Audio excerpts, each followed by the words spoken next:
কলকাতার এলগিন রোডে নেতাজি সুভাষচন্দ্র বসু বন্দী হয়ে আছে।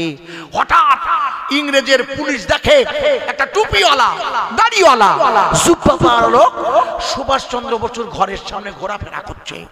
ইংরেজেরা যারা সেনাবাহিনীর ওই গার্ড দিচ্ছিল তারা কোলের কাছে এসে জিজ্ঞেস করছে, হোয়াট ইজ ইউর নেম? ইনি কোনো উত্তর দেয় না। যখন উত্তর দেয় না, কারণ উত্তর দিলে বলতে হবে আমার নামটা, তা নাহলে তো মিথ্যে কথা বলতে হয়। উনি চুপচাপ। প্রথমবার যখন বললে, দ্বিতীয়বারও বললে, যখন কোনো উত্তর দিলে না বলে গো যা, যত রাজ্যের পাগল সব পাগল বলে ওনাকে তাড়িয়ে দিলে, মানে যেতে বললে। উনি করলে কি, ওই জুব্বা পাজামা মাথায় টুপি দিয়ে, এই সুভাষ, এই সুভাষ। সুভাষ বসু অবাক, কে? দরজা খুলে দেখে, আরে গুরুদেব, আরে আমার গুরুদেব। এই লোকটি হচ্ছে সুভাষচন্দ্র বসুর রাজনৈতিক গুরুদেব। এনার নাম হলো হযরতে মাওলানা মাহমুদুল হাসান রহমাতুল্লাহ আলাই। নেতাজি সুভাষচন্দ্র বসু জিজ্ঞেস করছে, গুরুদেব আপনি এখানে এলেন কি করে? চারিদিকে তো ইংরেজ। বলে আমি এসেছি, পুলিশ আছে তাই আমি এসেছি। বলে কেন এসেছেন? বলে আমার পকেটে দেখো টিকিট, তোমাকে জাপানে যেতে হবে বাবা। বলে আপনি বলছেন কি? ইংরেজদের এখান থেকে আমি বার হব কি করে? ক্লাস 5 থেকে ক্লাস 10 পর্যন্ত উচ্চ মাধ্যমিকের ইতিহাস লিখে রাখেন। সুভাষবাবু যখন কলকাতার এলগিন রোড থেকে বেরিয়ে যায় তখন ছদ্মবেশে বেরিয়েছিল। সেই ছদ্মবেশটা ছিল টুপি, পাঞ্জাবি, জুব্বা আর মুখে দাড়ি। সুভাষ বসুকে যখন উনি ওনার জামাটা খুলে দিচ্ছে, গায়ের জামা, সুভাষবাবু বলছে আমাকে জামা পরাচ্ছেন কেন হুজুর? বলে আপনি আমার জামাটা পরে নিন। বলে আপনি আমাকে দাড়িটা দেবেন কি করে? বলে আমার কাছে তোমার জন্য দাড়ি আনা আছে। সুভাষ বসুর মুখে দাড়ি পরিয়ে তাকে বার করে দিয়েছিল। নিজে বন্দী থেকেছিল ইংরেজের হাতে সেই মাওলানা মাহমুদুল হাসান। ইতিহাস করে দেখবেন, মাওলানা শাহ আব্দুল আজিজ মুহাদ্দিস দেহলেভি, হযরতে মাওলানা কাসেম নানুতুবি, যিনি দারুল উলুম দেওবন্দের প্রতিষ্ঠাতা, যারা দিনের দাওয়াত দিয়ে গোটা পৃথিবী চষে বেরিয়েছে। হযরতে মাওলানা হোসেন আহমদ মাদানীর জীবনী পড়ে দেখবেন, হোসেন আহমদ মাদানী ইনি মদিনা শরীফের বাবুর রহমতে বসে ছাত্রদের হাদিস পড়াচ্ছে। হাদিস একজন ছাত্র বারবার বলছে আল্লাহ রাসূল আল্লাহর হাবিব পর্দা নিয়েছে অনেক অনেক দিন আগে। উনি বলতেন হুজুর পর্দা নেই, কিন্তু হুজুর তার কবরে হায়াতুন নবী। এই ছেলেটা কিছুতেই মানবে না। হযরত হোসেন আহমদ মাদানী, যিনি মাওলানা মাহমুদুল হাসানের ওই লাশ দেখে যিনি কেঁদে কেঁদে জীবনী লিখেছিল, উনি বলছে ছেলে তুমি বারবার বলছো রাসূল নেই, তুমি এই দিকে তাকাও। ছেলেটিকে তাকাতে দেখলে ছেলেটা তাকিয়ে দেখে রাসূলের রওজা নেই, রাসূলের সবুজ গম্বুজের কবরটা নেই, হুজুরের রওজার বেড়াটা নেই। ওই কবর বেড়া গম্বুজ সরিয়ে আল্লাহ রাসূল তার রওজার উপরে বসে আছে। একবার জোরে বলা যাবে না? আরো জোরে বল, নারায়ে তাকবীর, নারায়ে তাকবীর। আরো জোরে বলবে না? নারায়ে তাকবীর। ঈমানের কালেমার দাওয়াত চলবে না, বন্ধ হবে। নমরুদ এসে ইব্রাহিমকে বললে, শোনো ইব্রাহিম, আমি তোমার আল্লাহকে মেরে এসেছি, এই দেখো রক্তাক্ত আল্লাহর মারার তীরের গায়ে রক্ত। ইব্রাহিম বলে বাজে কথা। ইব্রাহিম তো সংখ্যায় একা একা, ইব্রাহিম লোকজন নেই। নমরুদ অবাক, বলে তুমি বলছো কি আমি তোমার আল্লাহকে মারিনি? বলে না, তাই আমি তোমার আল্লাহর বিরুদ্ধে যুদ্ধ ঘোষণা করলাম। ইতিহাস খুলে দেখবেন, নমরুদ যখন যুদ্ধ ঘোষণা করে দিয়েছে নিজে নিজে, তারিখ দিয়েছে অমুক দিন, যেদিন যুদ্ধ হবে সকালবেলা। নমরুদের সেনাবাহিনী ইব্রাহিমের কাছে গিয়ে বলছে, ও ইব্রাহিম যুদ্ধ শুরু হবে, তোমার লোকজন কই? বলে আমার কেন লোকজন? বলে কেন তোমার লোকজন সেনাবাহিনী আসবে না? বলে আমি তো বলেছি যুদ্ধ তো আমি ঘোষণা করিনি, তোমার নমরুদ করেছে আর আমি বলেছি যুদ্ধ হবে আল্লাহর সাথে, এখানে আমি কি করব? আমার তো কিছু করার নেই। তা তোমরা যখন বারবার বলছো একটু অপেক্ষা করো, দেখো আল্লাহর তরফ থেকে সেনাবাহিনী আসে কিনা। নমরুদের লোকেরা ইব্রাহিম নবীকে বলছে আল্লাহর তরফ থেকে সৈন্য আসবে। বলে হ্যাঁ, তুমি চিন্তা করো না, আমার যখন সেনাবাহিনী নেই তখন আল্লাহর তরফ থেকে আসবে। ইতিহাস নয়, কোরআন খুলে দেখবেন, নমরুদ তার সেনাবাহিনী যুদ্ধের ময়দানে নেমে গেছে।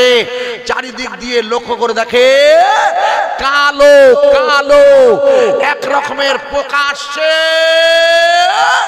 আজকে গোটা ভারতবর্ষ তথা পশ্চিমবঙ্গে আতঙ্ক ঢুকিয়ে দিয়েছে, যার নাম ডেঙ্গু, অর্থাৎ মশাবাহিত রোগ।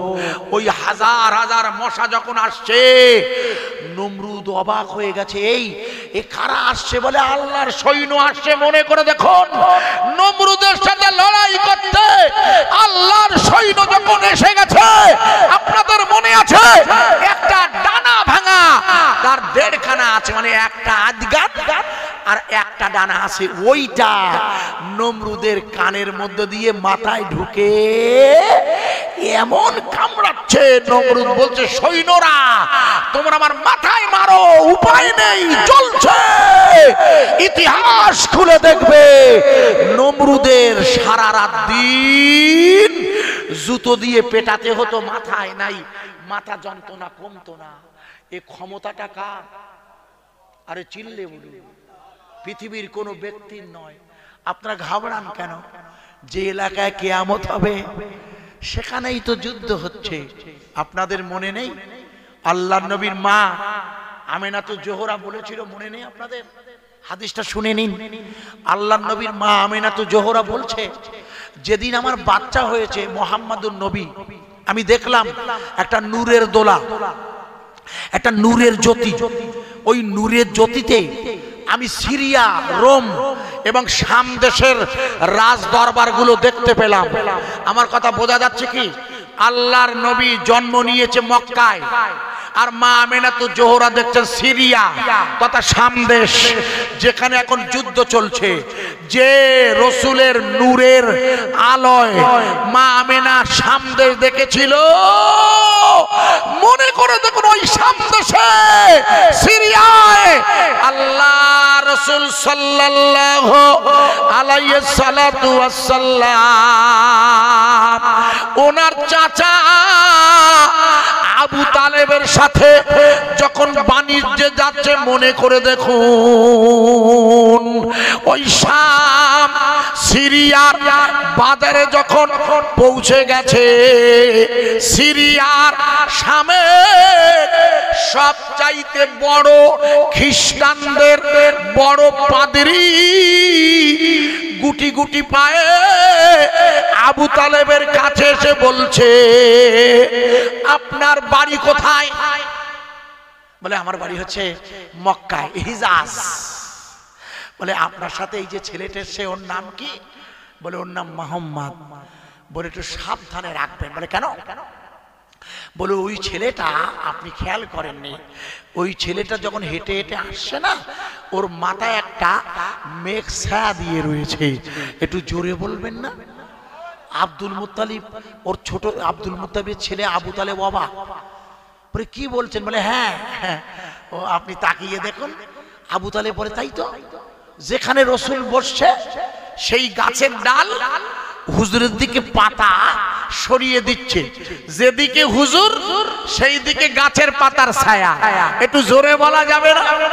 রসুল যে এলাকায়, সেই এলাকায় গাছের ডাল গিয়ে ছায়া দিচ্ছে। আরে পাদ্রী অবাক হয়ে জিজ্ঞেস করছে, এই ছেলেটাকে আপনি বাইরে বের করেছেন কেন? বলে কেন করব না, এ তোমার ভাইয়ের ছেলে। বলে আপনার ভাইয়ের নাম কি? বলে আমার ভাইয়ের নাম হচ্ছে আব্দুল্লাহ। বলে বেঁচে আছে? বলে না। বলে বেঁচে থাকার কথা নয়। বলে কেন? বলে না, বেঁচে থাকবে কেন? এই ছেলেটা তার মায়ের গর্ভে থাকাকালীন তার পিতার মৃত্যু হবে। বলে এটা তোমরা জানো কি করে? বলে কেন? আমাদের বাইবেলে লেখা আছে, আমাদের ইনজিলে লেখা আছে, আমাদের নবীর নাম হচ্ছে ঈসা, আর এক নাম তাকে যিশু খ্রিস্ট বলে। মনে আছে? আজ ভুলে গেলে মুশকিলে পড়ে যাব। আমাদের নবী হলো যিশু, যার আর এক নাম ঈসা। আপনারা মনে করে দেখুন, আমি বলছিলাম বাইবেলের শেষ খণ্ডের শেষ পৃষ্ঠায় লেখা আছে যিশু খ্রিস্ট তথা ঈসা রুহুল্লাহ হ্যাজ কাম। আল্লাহর নবী ঈসা, ওদের ভাষায় যিশু, আবার পৃথিবীতে ফিরে আসবে। এটা কি আপনারা জানেন? ইনশাআল্লাহ কোরআন বলেছে। তাহলে তার নাম হবে ঈসা রুহুল্লাহ। ওরা কি নাম রেখেছে? যিশু। কেন? ঈসার ইংরেজি হলো যিশু, ঈসার ইংরেজি হচ্ছে জেসাস। যেমন মুসার ইংরেজি হচ্ছে মোসেস। মুসা নবীর ধর্মগ্রন্থের নাম হচ্ছে তৌরিত। আর ইহুদিরা ওই ধর্মগ্রন্থের নাম পাল্টিয়ে রেখেছে তোরা, মুখস্থ করে। এই মুহূর্তে ইহুদিদের ধর্মগ্রন্থের নাম তোরা, খ্রিস্টানদের ধর্মগ্রন্থের নাম বাইবেল। তৌরিত প্রত্যেক শনিবারে পড়া হয়, লিখে নেন। শনিবারে ওরা তৌরিত পড়ে। এক শনিবারে তৌরিতের পণ্ডিত তৌরিত খুলে দেখে আল্লাহর নবীর নাম এসেছে এক জায়গায়। ওরা করলো কি? প্লেট দিয়ে শনিবারে আমার নবীর নামটা কেটে দিয়েছে। পরের শনিবারে তৌরিত খুলে দেখে আল্লাহর নবীর নাম চার জায়গায়। একটু জোরে বলা যাবে না? আরো জোরে বলতে পারেন না? বলে এই ছিল তো এক জায়গায়, হয়েছে ক জায়গায়? লিখুন। পরের শনিবারে ওরা আবার তৌরিতের ওই চার জায়গা বেলেট দিয়ে কেটে এবার নামটা আগুন দিয়ে পুড়িয়ে দিয়েছে। লিখে নেন, আল্লাহর নবীর নাম এবার আগুন দিয়ে জ্বালিয়ে দিয়েছে। পরের শনিবারে তোরা বা তৌরাত খুলে দেখে আল্লাহর নবীর নাম 16 জায়গায়। একবার জোরে বলা যাবে না? ছিল কত? এক। হয়েছে কত? এখন কত? 16। ওরা বললো আর কাটবো না। বলছে আর কেটো না। বলে কেন? বলে যত কাটছে তত বাড়তে। ছিল এক, হয়েছে 4, তারপরে 16। এবার যদি কাটি তা 4 যদি 16 হয়, আর 16-র সাথে 4 গুণ দিলি কত হবে? 4 16 64। বলে কাটাকাটি করা যাবে না। তৌরিতের তোরা ওরা রসুলের নাম আর কাটার সাহস পায়নি। মনে করে দেখুন, ভুল বুঝবেন না। এই তৌরিতের মুসা, ওদের কাছে মোসেস। আর বাইবেলের নয় ইনজিল ঈসা, ওদের কাছে জেসাস। ঈসার মার নাম হলো মারিয়াম, আর বাপ নেই বলে কোরআনে ওনার নাম বলা হয়েছে ওয়াইজ ক্বালা ঈসা ইবনে মারিয়াম। মরিয়ামের মায়ের নাম হচ্ছে হান্না, আর মরিয়ামের বাপের নাম হচ্ছে ইমরান। কোরআনের একটি সূরার নাম হচ্ছে সূরা আল ইমরান।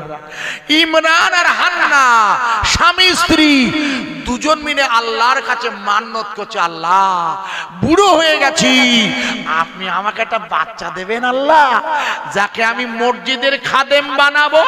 ভাই ইমরান দোয়া করছে একটা বাচ্চা, কিন্তু বাচ্চাটা কি করবে?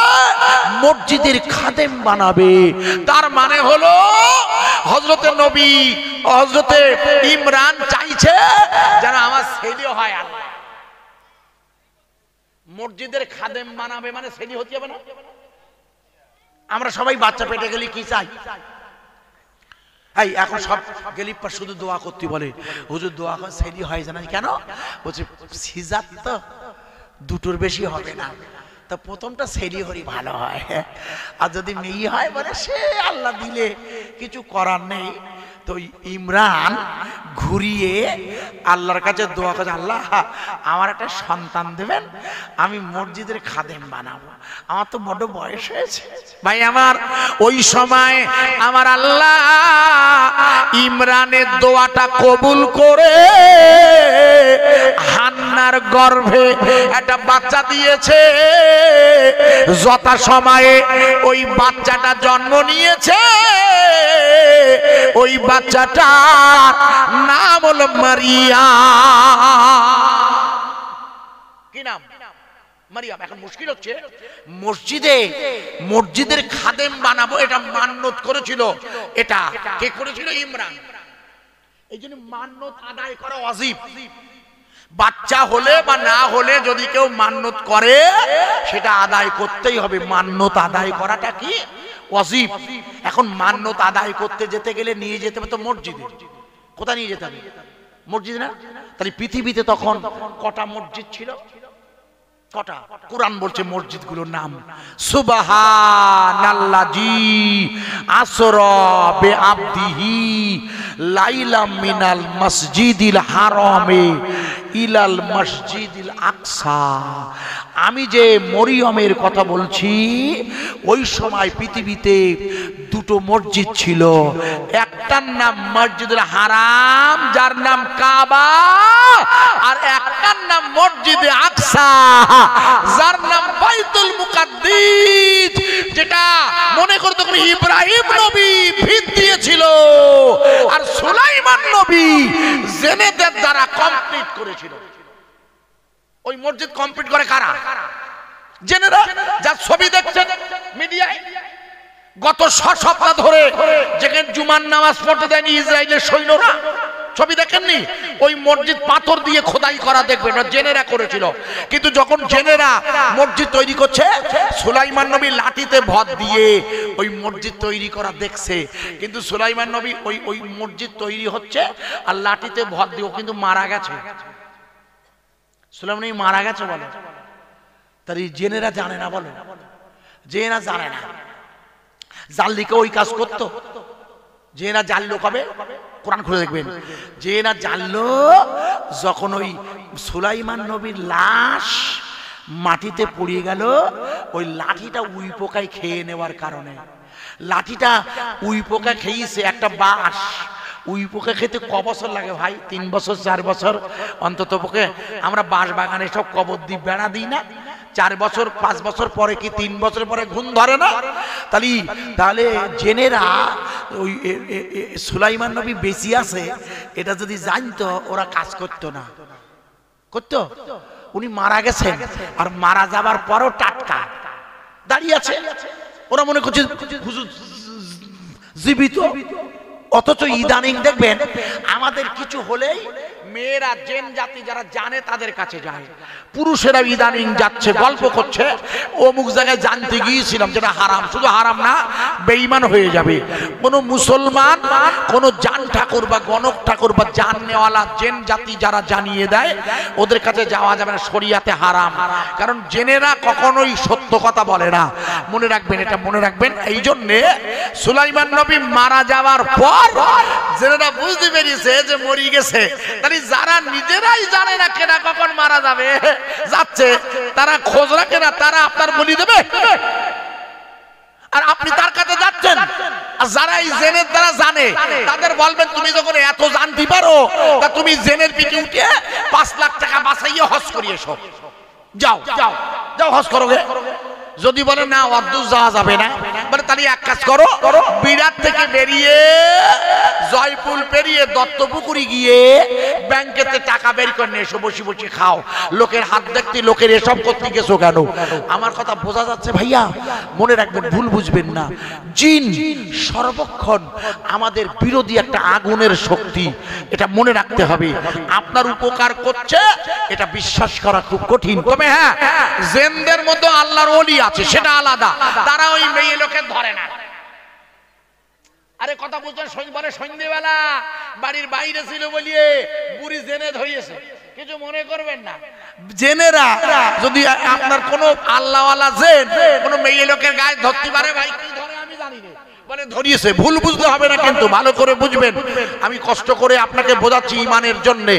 অর্থাৎ ঈসা আলাইহিস সালাতু ওয়াস সালামের বাপ নেই, ওনার মা, এখন ওনার নাম মারিয়াম। ওনাকে নিয়ে ওনার আব্বা এসেছেন মসজিদের নাম বাইতুল মুকাদ্দিস। ওই মসজিদের খাদেম হলো জাকারিয়া নবী। কি নবী? জাকারিয়া। জাকারিয়া নবী হলো ইমরানের ভাইরা ভাই। ভালো করে মুখস্থ করেন, ইমরানের ভাইরা ভাই। জাকারিয়া নবী ইমরানকে দেখি বলছে, ও ভাই তুমি এখানে এসেছো কেন? বলে আমার একটা বাচ্চা হয়েছে। বলে সে কি? আমি বুড়ো হয়ে গেছি, 98 বছর বয়স। সূরা তাহা পড়বে খোকা। আমার বয়স বুড়ো হয়ে গেছে, আমার বউ বন্ধা, আমার বাচ্চা হবে না। আল্লাহর কাছে এত বলছি, তার মানে এখনো জাকারিয়া নবীর বাচ্চা হয়নি। অথচ গত পরশুদিন দক্ষিণ আফ্রিকায় গোটা পৃথিবীকে চমকে দিয়ে 70 বছর বয়স্ক এক মহিলার গর্ভে দুটো যমজ সন্তান দিয়েছে আল্লাহ। মিডিয়া দেখিয়ে দিয়েছে এক যমজ সন্তান। 70 বছর বয়সের মহিলা, 70 বছর বয়সের বৃদ্ধা মায়ের নরমাল ডেলিভারি, নরমাল বাচ্চা বলে, কোনো আইভিএফ নয়। আইভিএফ মানে যাদের বাচ্চা হয় না, টেস্ট টিউব বেবি বলে, এটা তা নয়। স্বামী স্ত্রী মিলনে আল্লাহ 70 বছর বয়সে বয়স্ক মা আমার দুইটা সন্তানের আল্লাহ পাক জন্ম দিয়েছে। তার ঔরজ্জাতভাবে ভালো করে শুনে নিন। এই জন্য এই বাচ্চাটা যখন দেখলে জাকারিয়া নবী বলছে আমার তো বাচ্চা কাচ্চা নেই। ইস, বুড়ো বয়সে তোমার হয়েছে ভাই? বলে হ্যাঁ আমার হয়েছে। বলছে এখানে নেই কেন? বলে আমি মান্নত করিলাম মসজিদের খাদেম বানাবো। বলে কি সর্বনাশ করেছো? ও তো মেয়ে হয়েছে। বলে এখন কি করব? বলে আমি ওকে একটা ঘর করে দিচ্ছি, ওই ঘরের মধ্যে ও থাকবে। মসজিদের 3 দিকে দেওয়াল দিয়ে একটা ঘর করে দিল, একদিকে বেড়া দেওয়া আর 3 দিকে দেওয়াল, মানে 4 দিকটাই অবরুদ্ধ করা। আমার কথা বোঝা যাচ্ছে কি? অবরুদ্ধ মানে চারিদিকে আটকে দেওয়া। ঠিক যেমন মাঝখানে হলো ইসরাইল, ডান দিকে হলো গাজা, আর বাম দিকে হলো পশ্চিম তীর। অর্থাৎ ভারতবর্ষে আমি আজিজুর মাঝখানে, আমার বাঁ হাতে বাংলাদেশ, আগে নাম ছিল পূর্ব পাকিস্তান, এখন এদিকে আছে পশ্চিম পাকিস্তান। এই পরিবেশের মধ্যে যেমন আমরা আছি, ওই রকম জায়গাটার নাম ছিল ফিলিস্তিন।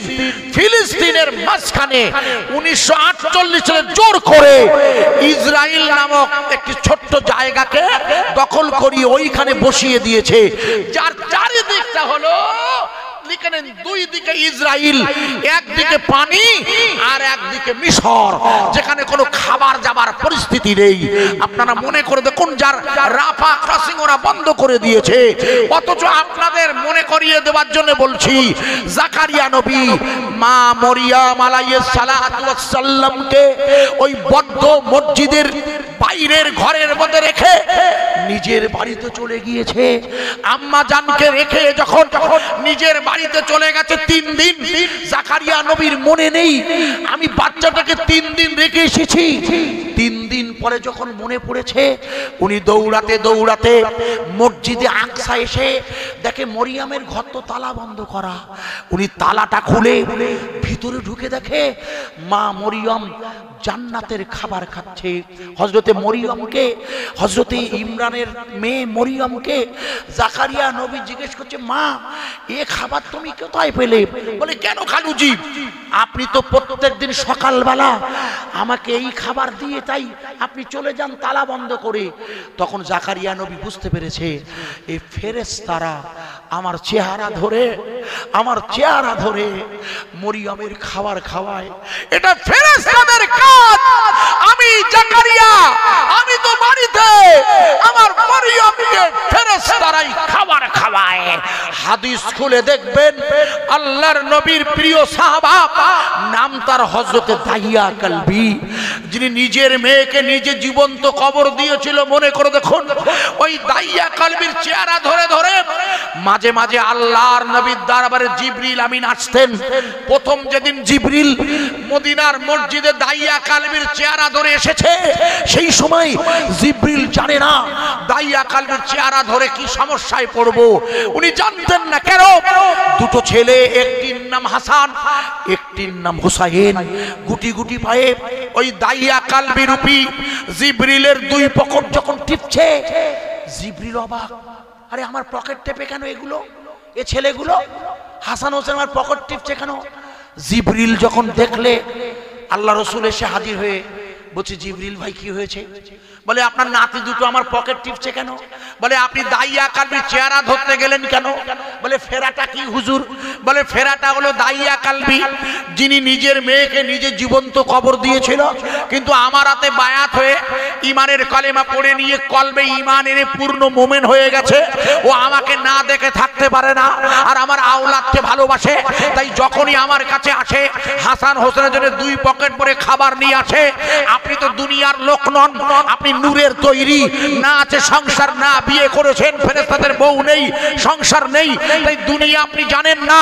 ওগো শুনুন শুনুন, আমার দাহিয়া 2 পকেটে করে খাবার আনতো। জিবরিল বলে আল্লাহ আমি তো বেজ্জতি হয়ে গেলাম, এই ছোট্ট দুটো শিশু আমার পকেটে খাবার চেক করছে, আমি ফেরেশতা জিবরিল ওদের দিতে পারছি না। আপনি দেখছেন আল্লাহ, আল্লাহ জানিয়ে দিলেন জিবরিল আমি আমার কুদরতের হাতে আপনার 2 পকেটে জান্নাতের খাবার ঢুকিয়ে দিলাম। জোরে বলা যাবে না? আর একটু জোরে বলতে পারেন? হেফাজতের দায়িত্ব কার? চিল্লে বলুন। খাবারের দায়িত্ব কার? রুজি রোজগারের দায়িত্ব কার? এখানে বসিয়ে রেখেছে কে? যে আল্লাহ।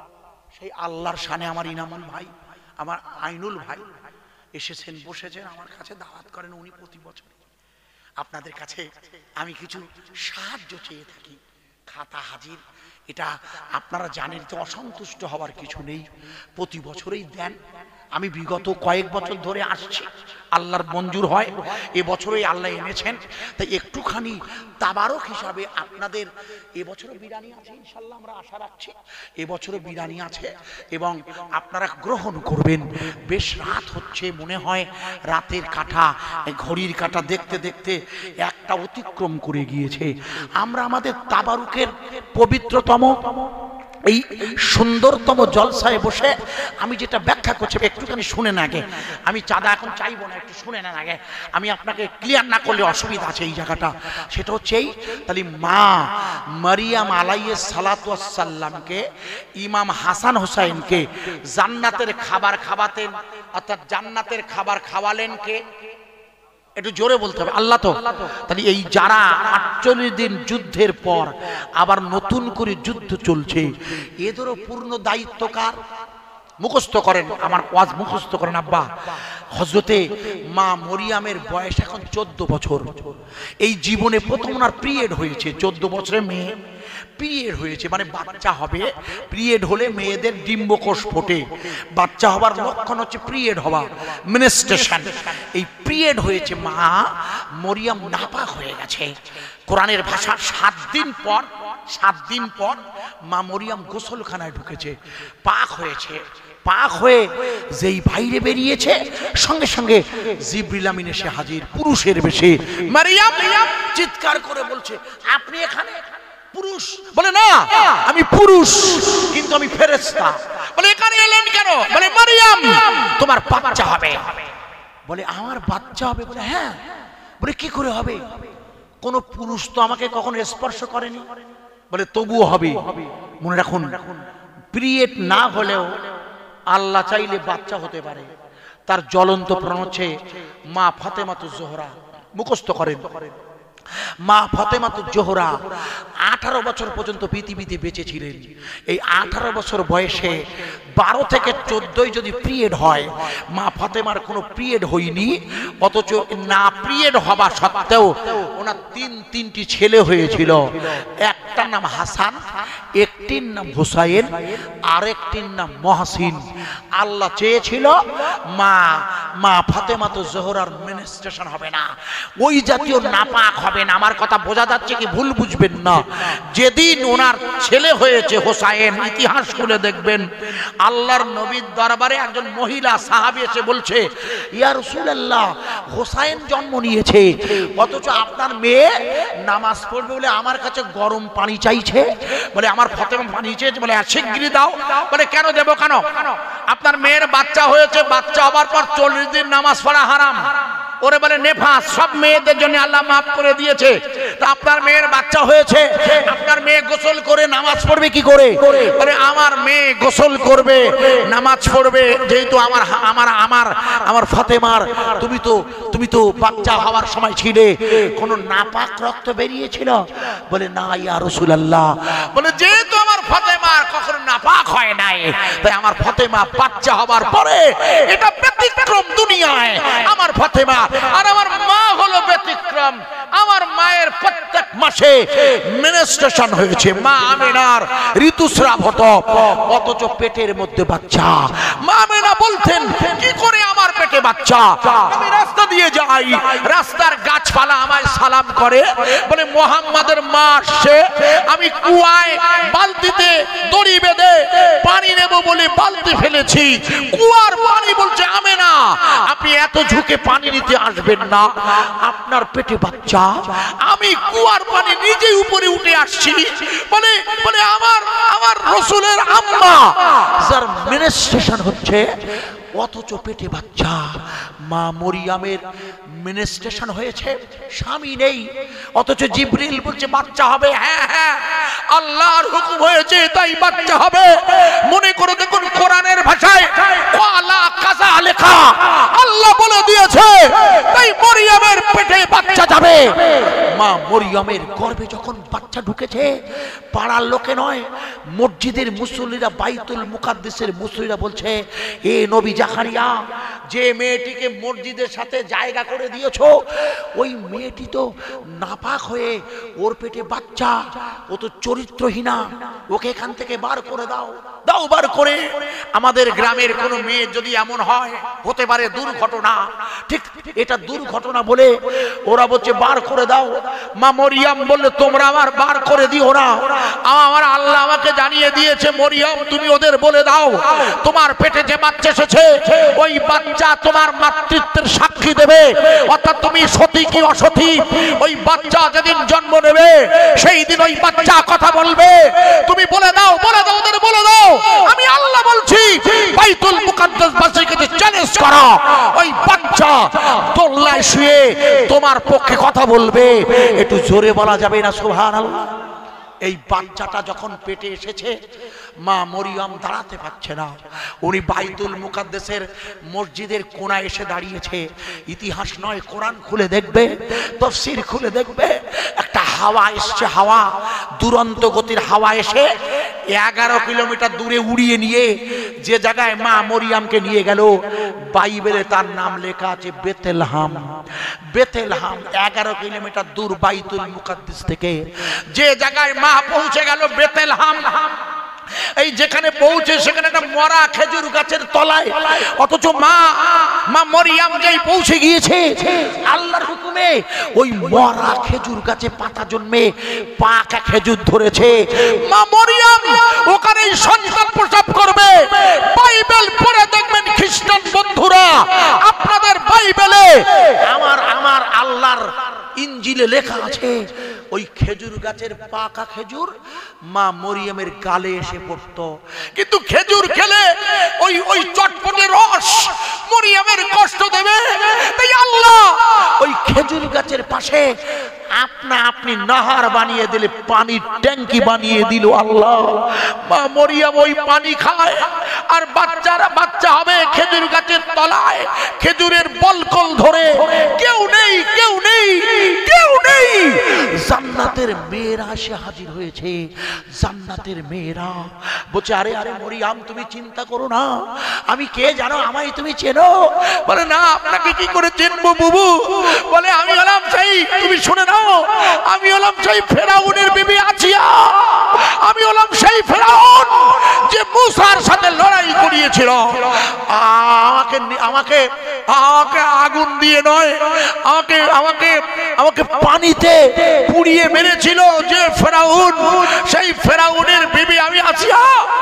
আল্লাহ আমাকে তোমার আদর করে পাঠিয়ে দিয়েছে, আমি তোমার কাছে এসেছি, তুমি চিন্তা করো না, আল্লাহ তোমার বাচ্চা দেবে। জন্ম নিয়েছে ঈসা রুহুল্লাহ, সেই ঈসা আলাইহিস সালামকে ওই ধরিয়ে দিয়েছিল যে ইহুদি, তার নামটা মুখস্থ করেন, তার নাম হলো পিটার, মুখস্থ করেন। ধরিয়ে দিয়েছিল তার নামটা মুখস্থ করেন, তার নাম হচ্ছে পিটার। মনে করে দেখুন, আল্লাহর রাসূল যখন মক্কা থেকে মদিনায় যায়, আপনাদের মনে নেই আল্লাহর নবী আবু বকর সিদ্দিকের বাড়িতে গিয়ে দরজাটা নাড়া দিয়ে বলে, আবু বকর, আবু বকর। আবু বকর সিদ্দিক বাইরে বেরিয়ে এসেছিল, বলে ইয়া রাসূলুল্লাহ লাব্বাইক। আল্লাহ রাসূল জিজ্ঞেস করছে, আবু বকর আপনি ঘুমান না? বলে হুজুর ঘুমাবো কি করে, যেদিন আপনি বলেছিলেন আবু বকর তোমাকে নিয়ে আমি মদিনায় হিজরত করতে পারি, সেই দিন থেকে রাতের বেলা আমি কাঠের দরজার কাছে হেলান দিয়ে থাকি, কখন আমার নবী আসবে। আরে পিটার টাকার বিনিময়ে ধরিয়ে দিয়েছিল রাসূলুল্লাহর আগের নবী ঈসা আলাইহিস সালামকে। মনে করে দেখুন, ঈসা রুহুল্লাহকে ধরে ওরা যখন ক্রুশবিদ্ধ করে মারবে, ক্রুশ মানে কাঠের চৌকো কাঠ, ওরা যখন ক্রুশবিদ্ধ করে মারবে, আপনাদের মনে নেই আল্লাহর কোরআন বলছে আমি আল্লাহ তখন মেঘ দিয়েছিলাম, মেঘ ওই মেঘের আড়ালে, মেঘের ওই অন্ধকারে ঈসাকে আমি উঠিয়ে নিয়েছিলাম। ঈসা রুহুল্লাহ উঠে আছে আকাশে, আর বাইবেল বলছে না, যিশুকে মেরে ফেলা হয়েছে। কিন্তু একটা জায়গায় ওদের সাথে আমাদের বিরক্ত ধরান খুব ভাইরা, একটা জায়গায় আমাদের সাথে আপনার আমাদের সাথে বাইবেলের সাথে আমাদের মিল আছে, সেটা একটা কি শুনে নিন। কারণ একটা জায়গায় মিল, সেটা হচ্ছে ঈসা রুহুল্লাহ তথা যিশু খ্রিস্ট ফিরে আসবে। এটা সত্য না মিথ্যা? জোরে বলুন, ফিরবে কবে? কবে ফিরবেন? ইমাম মেহেদী পৃথিবীতে আসবে যবে। মনে করে দেখুন, ইমাম মেহেদীর সাথে লড়াই করতে আসবে যিনি, তার নাম দাজ্জাল। দাজ্জাল কোন ধর্মের? দাজ্জাল ইহুদি না? আল্লাহু আকবার, আল্লাহু আকবার। দাজ্জাল ইহুদি ধর্মের লোক। দাজ্জালের কপালে লেখা থাকবে কা ফ র, কাফের। দাজ্জালের কপালে হাতে থাকবে তলোয়ার। মনে করে দেখুন, দাজ্জাল যখন বার হবে তখন আপনাদের মনেই ঈমানদাররাই শুধু দাজ্জালকে চিনতে পারবে, কারণ লেখা থাকবে তো কপালের ভিতরে কাফ ফে র, কি হবে? কাফের। এই দাজ্জালকে মারতে আসবে দামেস্কের মসজিদে। ঈসা রুহুল্লাহ আপনারা জানেন না? কোন ঈসা? যিনি হচ্ছেন বাইবেলের বর্ণিত যিশু খ্রিস্ট। কোন যিশু? বাইবেলের 90 ভাগ খ্রিস্টানরা বিশ্বাস করে যিশু পৃথিবীতে আসবে না যতদিন একজন ইহুদি বেঁচে থাকবে। তাই খ্রিস্টানরা পরিকল্পনা করেছে ইসরায়েল নেতানজিহু আসল রহস্যটা জানে না। খ্রিস্টানরা চাইছে সমস্ত ইহুদিদের এক জায়গায় ফেলে একটা দেশ করিয়ে দিয়ে হামলা চালাও, কারণ যতক্ষণ ইহুদিরা থাকবে ঈসা রুহুল্লাহ আসবে না। আর আপনারাই জানেন খ্রিস্টানরা ইহুদিরা বিশ্বাস করে আমাদের নেতার নাম হচ্ছে, আপনারা লিখে নিন, আমাদের নেতার নাম দাজ্জাল। আর দাজ্জাল পৃথিবীতে আসবে না ইহুদিদের বিশ্বাস, তোরায় লেখা আছে। যতক্ষণ দাজ্জালদের কোন দেশ থাকবে, অর্থাৎ তাই ইসরায়েলের নেতানজিহুর বিরুদ্ধে আন্দোলন শুরু হয়েছে। কারণ নেতানজিহু একটা দেশ করেছে ইসরায়েল, আর ইহুদিরা বিশ্বাস করে দাজ্জাল আমাদের মসিহ, ও আসবে না যতক্ষণ ইহুদিদের দেশ থাকবে। তাই ওরা দেশ বিরোধী। এই জন্য ইসরায়েলের উপরে চাপ পড়ছে। আপনারা লক্ষ্য রাখুন, এই ইহুদিদের বিরুদ্ধে যখন লড়াই শুরু হবে, ঈসা রুহুল্লাহ যখন এসে হাজির হবে, কাফের নামের দাজ্জালকে চিনবে কারা? একমাত্র মুমিনেরা। কোন মুমিন? লিখে নেন, যে মুমিনের কলবে আল্লাহর জিকির জারি হয়েছে। কারণ রাসূল বলেছেন ততক্ষণ পর্যন্ত এই দুনিয়া ধ্বংস হবে না যতক্ষণ একজন কলব দিয়ে আল্লাহ বলা বেঁচে থাকবে। বাম স্তনের দুধের নিচে আইনুল ভাই আপনার কলব আছে, ওইটাতে ঈমান আনতে হয়। যতক্ষণ ওই জায়গা আল্লাহ আল্লাহ না বলে, ইন্নামাল মুমিনুনা আল্লাযিনা ইযা যুকিরাল্লাহ ওয়াজিলাত কুলুবুহুম, নিশ্চয়ই মুমিন ওই ব্যক্তি যার আল্লাহর নাম শুনলে তার কলবটা আল্লাহর জিকির করে, অর্থাৎ কলব আল্লাহ আল্লাহ বলে। এটা হলো কোরআনের সংজ্ঞা। আরে আল্লাহ ওয়ালা কলবি ওয়ালারাই দাজ্জালকে চিনতে পেরে ওর ধারে যাবে না। আর ঈসা রুহুল করবে, ইমানের কালেমার দাওয়াত চলবে না, বন্ধ হবে। আরে জোরে বলুন, আরো জোরে বলুন। সুতরাং পৃথিবীর জমিনে মাঝে মাঝে এমন কারবালা হবেই, যে কারবালায় ইমাম হাসান হোসেনকে অবৈধভাবে শহীদ করে দিয়েছিল সীমার গোষ্ঠীরা, ঠিক তেমনি ভারতবর্ষ তথা পৃথিবীর মুসলিমদেরকেও মাঝে মাঝে এমন কোরবানি দিতে হবে। ইসলাম জিন্দা হতা হ্যায় হর কুরবানি के बाद, ইসলাম জিন্দা হতা হ্যায় হর কারবালা के बाद। প্রত্যেকটি কারবালার পরে ইমানের কালেমার দাওয়াত পৃথিবীতে বিশ্বে সয়লাভ করেছে। পৃথিবীর জমিনে 2023 সালের ডিসেম্বর পড়িয়ে গেছে, ডিসেম্বর। আমরা আল্লাহর কাছে শুকরিয়া আদায় করি, আল্লাহ আমাদেরকে এই মুহূর্তেও ভারতবর্ষের জমিনে নানান বিপদ চলছে 2014 সাল থেকে 2014 একটানা রাজনৈতিক ক্ষমতার নেতারা ইমানের কালেমার দাওয়াত বন্ধ করে দিতে চায়। তবু ভারতবর্ষের উত্তর 24 পরগনার বিরার মেঠোপাড়ায় মসজিদে আল্লাহর নাম চলছে না, বন্ধ হয়েছে। আরে জোরে বলুন। প্রত্যেক প্যান্ডেল ওয়ালাদের দুর্গা পূজায় আমাদের মুখ্যমন্ত্রী টাকা দিয়েছে 70,000, আর মেঠোপাড়ার ইমাম সাহেবের সরকারি বেতন ছিল, অর্থাৎ ওয়াকফ বোর্ডের বেতন দিয়েছিল 2,500। দীর্ঘ 12 বছর আন্দোলন করার পরে বেরিয়েছে মাত্র 500। লক্ষ্মীর ভান্ডারের চেয়েও কম টাকা, ভুল বুঝতে মুশকিলে পড়ে যাব।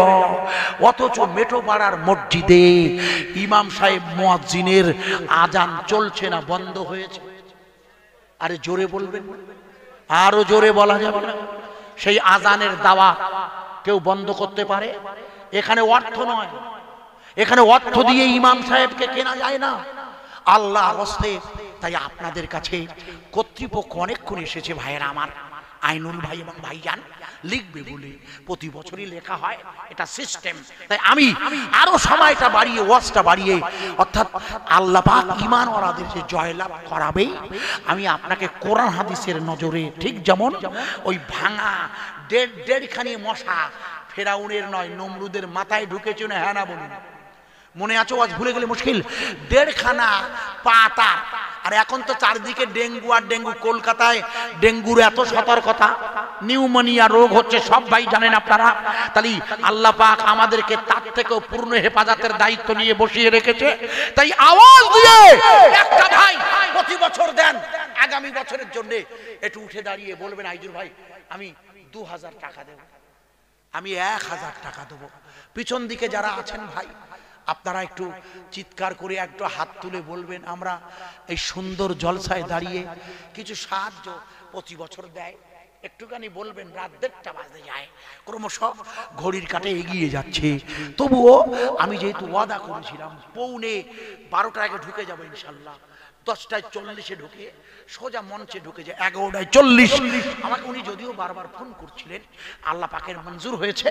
দীর্ঘ বায়ানের এই সময় একটু আপনারা যে এখনো ধৈর্য ধরে আছেন, রাত 1:30 বাজতে চলেছে, কিছু কম বেশি হতে পারে, 1:20 হয়ে গেছে, এখনো বসে